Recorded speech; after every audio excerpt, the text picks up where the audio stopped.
Obviously, we come here with heavier hearts than normal. Overnight in Nice, we witnessed another tragic and appalling attack on the freedom and the peace that we cherish.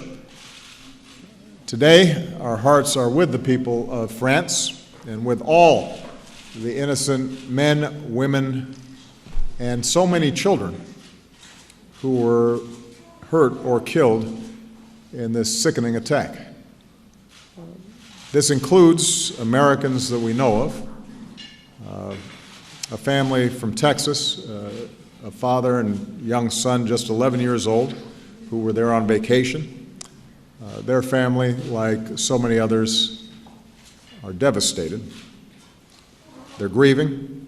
They need all the love and support of our American family as they grapple with an unimaginable loss and try to get through what are going to be very difficult days. And so on behalf of all of us, I think, I want to welcome our friend, Ambassador Auro of France, and I had a chance to meet with him right before I came out so that he knew that it's not just the United States of America, but the entire world that stands in solidarity with the people of France during this difficult time.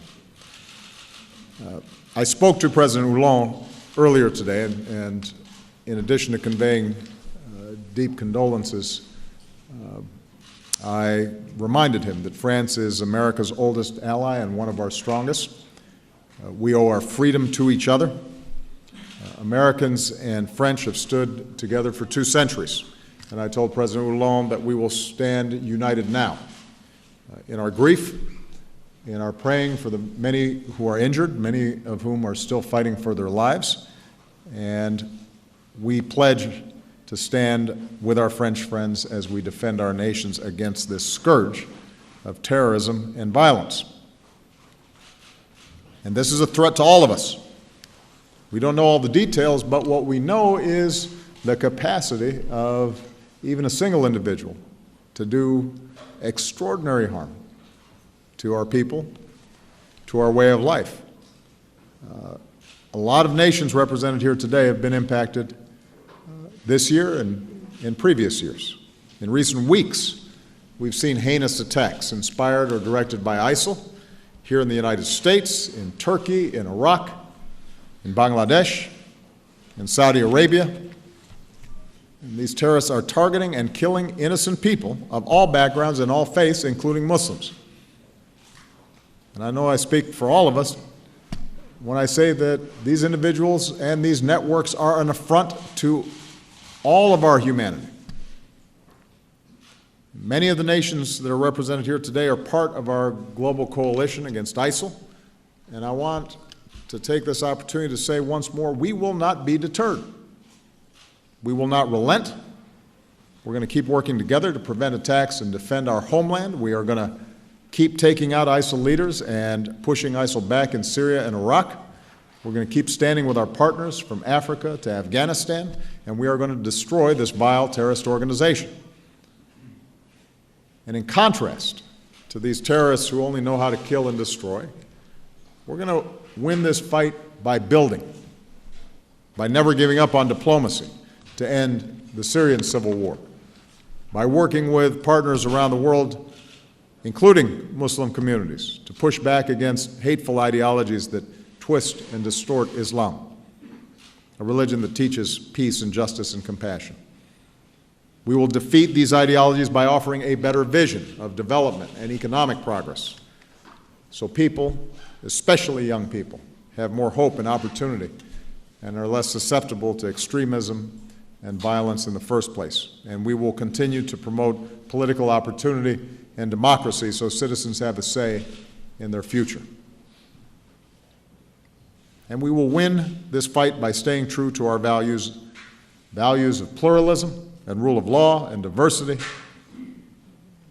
and freedoms like the freedom of religion, freedom of speech and assembly, the very freedoms that the people of Nice were celebrating last night on Bastille Day.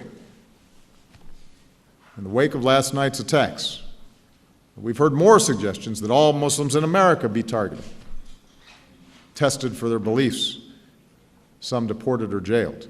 And the very suggestion is repugnant and an affront to everything that we stand for as Americans. We cannot give in to fear or turn on each other or sacrifice our way of life. We cannot let ourselves be divided by religion, because that's exactly what the terrorists want. We should never do their work for them. And here in the United States, our freedoms, including freedom of religion, help keep us strong and safe, and we have to be vigilant and defend our security and our freedoms. And all of us, whatever nations we represent here, I think have to step back and reflect on what we are doing to eliminate this kind of chronic violence. It's been a difficult several weeks here in the United States, but the divide that exists is not between races and ethnicities and religions. It is between people who recognize the common humanity of all people and are willing to build institutions that promote that common humanity, and those who do not. Those who would suggest that somebody is less than them because of their tribe or their ethnicity or their faith or their color. And those impulses exist in all our countries. And those impulses, when we do not speak out against them and build strong institutions to protect people from those impulses, they can take over. They can be unleashed, so that all of us have responsibilities, not just a few. I want to say that even as we are relentless against terrorists, it's also worthy for us to recognize that our nations have worked together for security and peace and human dignity around the world. I want to thank so many of your countries for the partnership that we've forged, the progress that we've achieved together over these past 8 years in rescuing the global economy and securing vulnerable nuclear materials, a comprehensive deal to prevent Iran from obtaining a nuclear weapon, halting the spread of Ebola and thereby saving countless lives. In Paris, the most ambitious agreement in history to fight climate change, a new sustainable development set of goals to end extreme poverty and promote health and education and equality for all people, including women.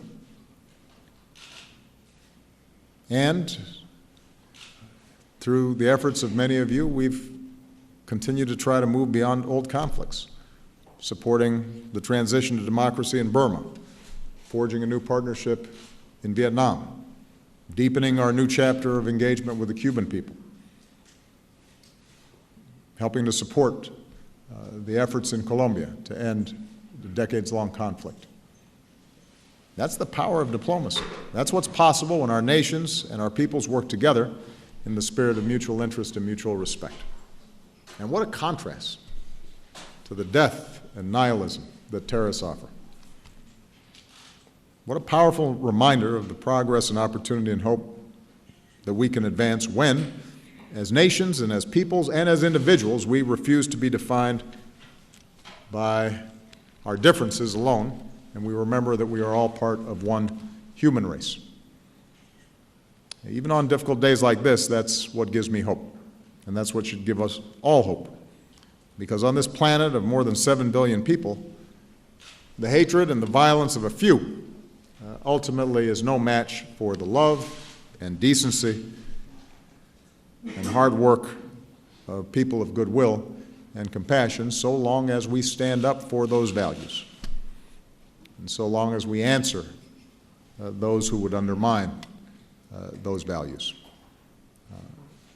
I'm very proud of the work that we've done over these last 7.5 years in partnership with your countries, and so long as I have the privilege of being the President of the United States, I will continue to stand alongside you to promote those values all across the world.